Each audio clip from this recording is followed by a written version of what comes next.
How you doing, YouTube? Back with another live review. Not just another live review, but a mystery beer. Another bit of delicious, hopeful goodness, courtesy of Steve. Steven, all kinds of Steves. He sent me off a box of bonkersness. If you watch my reviews or you watch all my videos, you know the unboxing I did not too long ago, where Steve just basically dropped fucking the bombs of all bombs. And this is one of the mystery beers that was floating around in that sucker. Yeah, kind of curious about this one. It looks like a stout from a distance. So we'll see what's what. Just crack into this sucker, see what she's got. A little bit of hiss on that sucker. Nothing too crazy.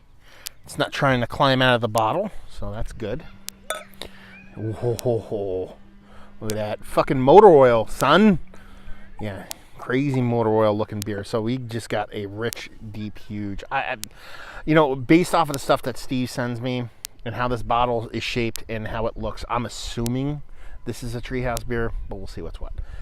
Yeah, so rich, what I like my coffee to look like, color head, infinitely tight, compact bubbles, rich motor oil looking body. Let's get a nose. Okay. That smells like a base Core 4 stout. There's really not much else going on there. I mean, it's got a nice big roasted malt component. Chocolate abounds, both on both kind of baker's chocolate and a little bit of touch of kind of a soft milkiness to it. I don't think it has any kind of lactose going on. But yeah, she smells nice, rich. Like I said, kind of more in your line with your kind of base style kind of imperial stout. It smells really good, but it smells pretty much Core 4 to me. Could it be like, what kind of stout is it? I think it's an imperial stout. I don't think it's crazy high in ABV, flirting with double digits. Based off the nose, I don't think it's anything like a Russian imperial stout. There's not much bittering going on there. I think it's the base stout. We're gonna find out. Dive in. Cheers. Oh, that's delicious. It does have a decent bittering to it too. I'm very torn between whether this is a milk stout or not, because you get a nice kind of roasted component both from the roasted malt, or a bittering component from the roasted malt, and I do believe there's a decent amount of hoppiness to it.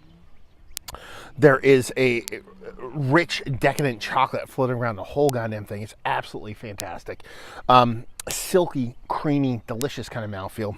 I mean, it is one of the better stouts that I've had as of late, like I said, but there is this kind of bittering component where I think it kind of edges towards a Russian Imperial Stout. But I think I'm kind of just arguing for the sake of arguing at this point. It's just really well done. I believe as close to Core 4 as you can get, maybe a subtle milk stout kind of component, because there is a bit of tempering on the bittering side. But you can tell there's a decent amount of bittering going on, so I'm kind of floating in the edge. I don't know what's what, so let's cut to the chase. No, it's not an Irish stout. It's not like an export stout. I don't believe it is. I think it's just somebody's like 8.5%, 9% imperial stout. I don't think there's anything added to it. Maybe soft lactose, and that's it. Done and done. So what I say, 8.5 imperial stout. Just kind of toss that over there, see what's what. Unwrap this. Like I said, the bottle to me screams Treehouse, but we'll see what's what. I got a nice kind of pull tabs on here, because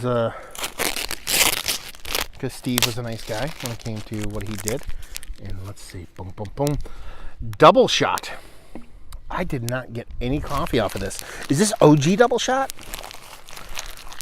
Okay. This is a bottle of culmination of coffee beer. See, this is this looks like OG double shot to me. I don't think that, is there a date on here? 8.6%, so I'm right around the ABV. There's really not much as far as coffee going on. Listen, you're talking about an imperial stout, a roasted imperial stout that's coming in at pushing double digits. So there's always going to be soft kind of coffee vibes to it, but I didn't get any kind of secondary kind of coffee addition to it. Let's put it that way. I thought all those soft, subtle, very gentle kind of coffee notes were coming strictly from a malt component. But yeah, I mean, that looks like the OG double shot bottle to me, the one that kind of really turned me on the coffee beers. This really doesn't have much as far as coffee is going, to be perfectly honest with you. At least from, you're drinking it blind, so there's no kind of perceptual thing here. It's just I didn't really get much coffee. If I did, I would have said it. But yeah, it's more of a creamy, rich stout to me. Do not cellar. Oh man, there's no date on this. Steve, you're gonna have to let me know what's what when it comes to the date on this fucker.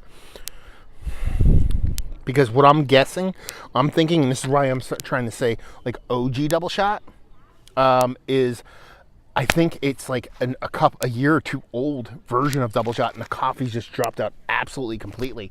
That would be my guess, but who knows? Brass taxes, it's a fantastic beer. Sure, is it a crazy coffee stout? No, I've always talked about OG double shot being one of my favorite coffee beers of all time. If I went into this strictly saying, okay, I want a nice, rich, big kind of coffee stout, this isn't it. But as far as just generally just a fucking awesome stout, it's up there, man. It's up there. It's fucking fantastic. The mouthfeel's bonkers.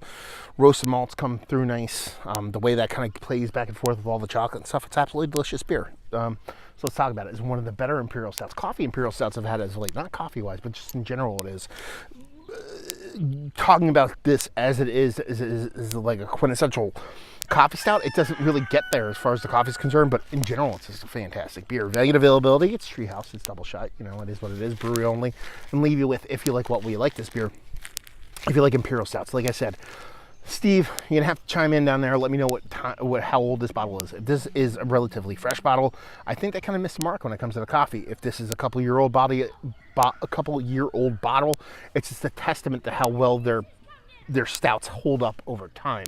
But yeah, absolutely delicious beer and a fun mystery beer. I kind of, with the shape of the bottle, I assumed it was a Treehouse beer. When you're talking about the shape of the bottle, my first mind does go to double shot. But since I didn't really get that coffee on there, I didn't want to go there and kind of guess at that beer, but it kind of goes to show you kind of how mystery beers work. Now, this was probably right around 52 degrees. 52 degrees. Might be a little bit colder than what a lot of people want to drink, but even at that temperature, you should be able to get some coffee vibes off it, and I just didn't really get it here. But all that aside, absolutely fantastic beer.